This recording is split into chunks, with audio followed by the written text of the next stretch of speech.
Assalamualaikum warahmatullahi wabarakatuh. Saya di sini akan memberitahukan nama-nama kelompok dua. Yang pertama ada Ahmad Saifuddin, Arif Rahman, Adri Ramadhani, saya sendiri Fahri Nur Faizi, Habib Maulana, Haikal Nabil, dan Iram Farid Rizky. Di sini kita akan menjelaskan materi tentang apa itu malware. Malware atau dalam kurung malicious software adalah perangkat lunak yang diciptakan untuk menyusup atau merusak sistem komputer, server, atau jejaring komputer tanpa izin dari pemilik sistem. Malware bisa menyebabkan kerusakan pada sistem komputer dan memungkinkan juga terjadi pencurian data atau informasi. Bagaimana sistem bisa terjangkit malware?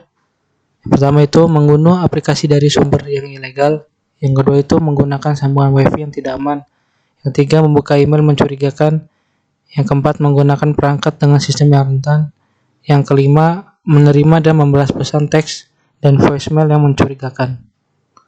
Mungkin itu saja dari saya, akan dilanjutkan oleh teman saya.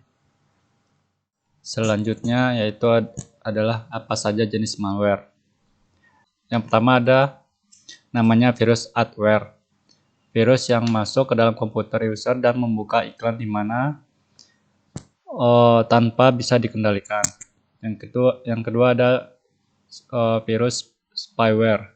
Virus yang diam-diam sembunyi di dalam sistem yang nantinya digunakan untuk merekam data penting kita. Yang ketiga yaitu ransomware. Virus yang menyusup dalam sistem lalu mengenkripsi data kita dan biasanya hacker akan meminta imbalan untuk membuka enkripsi tersebut. Yang keempat adalah Trojan. Trojan adalah jenis malware yang menyamar menjadi aplikasi resmi, lalu akan menjalankan fungsi-fungsi berbahaya pada sistem komputer. Jenis malware apakah yang sering terjadi pada suatu perusahaan? Menurut Arif Santoso, jenis malware yang sering terjadi pada suatu perusahaan adalah ransomware, yang mana jika ransomware sudah menjangkit sistem pada suatu perusahaan, maka perusahaan tersebut harus membayar uang sesuai dengan apa yang diminta si peretas jika ingin membuka kunci pada sistem mereka. Selanjutnya akan dilanjutkan oleh anggota kelompok berikutnya. Selanjutnya yaitu cara mengatasi malware. Yang pertama yaitu menghindari membuka situs berbahaya. Yang kedua, aktifkan safe mode pada sistem kamu. Yang ketiga yaitu install antivirus di perangkatmu. Jadi kesimpulan untuk materi satu ini adalah malware merupakan virus yang sangat berbahaya untuk keamanan privasi data kita. Kita juga sebaiknya memproteksi sistem kita dan sebisa mungkin tidak menginstal aplikasi dari sumber yang tidak terpercaya guna mencegah terjangkit malware pada sistem kita. Assalamualaikum warahmatullahi wabarakatuh.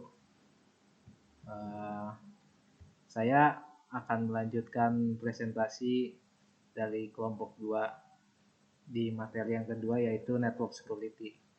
Apa itu network security? Network security adalah suatu bagian dari sebuah sistem informasi yang sangat penting untuk menjaga validitas dan integritas sebuah data serta dapat menjamin ketersediaan layanan bagi penggunanya. Oleh karena itu, sistem harus dilindungi dari segala macam serangan dan penyusupan oleh pihak yang tidak berwenang atau yang tidak berhak. Selanjutnya ada manfaat network security. Jadi di sini ada dua manfaat. Yang pertama itu adalah mengurangi terjadinya pencurian data, sabotase data, dan membantu melindungi jaringan sistem dari bahaya lainnya. Dan juga memastikan data pada jaringan tetap utuh dan aman tanpa dimodifikasi oleh pihak. Saya akan melanjutkan presentasi dari teman saya. Konsep network security adalah untuk menjaga keamanan jaringan. Ada beberapa konsep yang terdiri dari confidentiality atau kerahasiaan. Konsep ini dirancang untuk mencegah informasi sensitif diakses orang yang salah. Yang kedua, integrity atau integritas. Konsep ini melibatkan penjagaan konsistensi, akurasi, dan kepercayaan data.